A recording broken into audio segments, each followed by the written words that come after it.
Alabama continues play this week against Mississippi State. Nick Saban started off the week by discussing some various injuries. This was obviously kind of an issue against LSU on Saturday.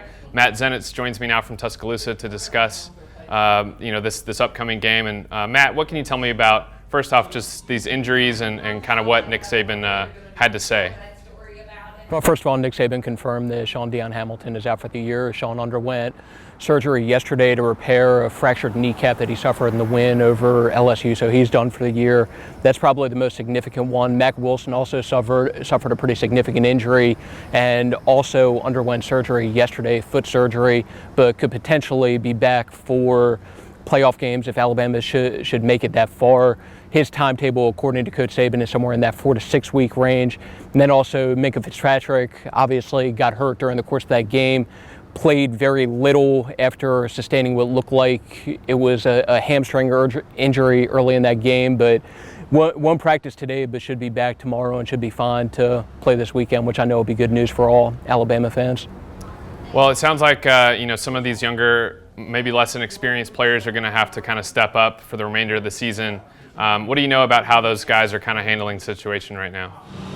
Well, Keith Holcomb's going to step into Shaun Dion Hamilton's starting spot at inside linebacker. Keith has played a lot, started earlier in the season when Rashaan Evans got hurt and has been a productive player when he's been in for Alabama. So fortunately for them, obviously you never want to lose a player like Shaun Dion Hamilton and be unrealistic to expect somebody to step in and perform at the level of somebody who was in the mix to be an all-SEC type player. But fortunately for them, Keith has been productive before and is a dependable guy that's a good player.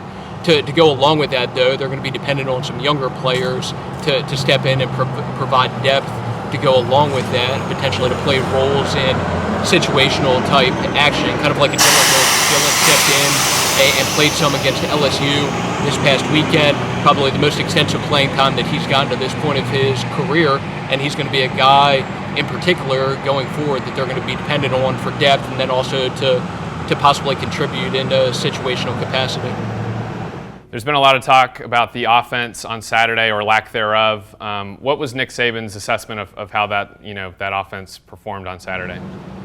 Well, in particular, if I remember correctly, he talked about the offensive line and just not being pleased with the level of push that they got in the running game, and obviously there was some pressure on Jalen Hurts throughout the course of that game also, and I think LSU finished with something like 4 sacks, which to go along with that, there was also pressure, which took away opportunities for some potential big plays in the passing game. That was something that he did talk about, that there were some receivers open on plays that were called, but that because of pressure that was provided by the LSU defensive front, that Jalen and the offense weren't able to fully take advantage of those plays. But this is just my opinion. I guess Alabama coaches agree to a certain extent because they named Jalen one of the players of the week. If you look just strictly at Jalen's numbers, don't necessarily jump out as excellent. Finished 11 of 24, completion percentage less than 50%, only threw for 185 yards. But in my opinion, that was one of his better games as a passer since he's been at Alabama, maybe even his best.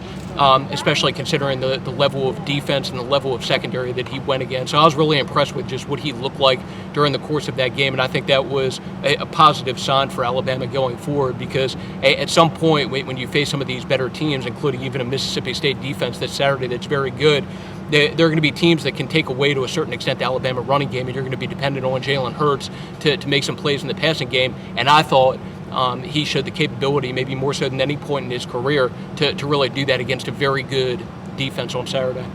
All right, Matt, thank you so much for your insight, and for all your Alabama football updates, you can visit us on AL.com.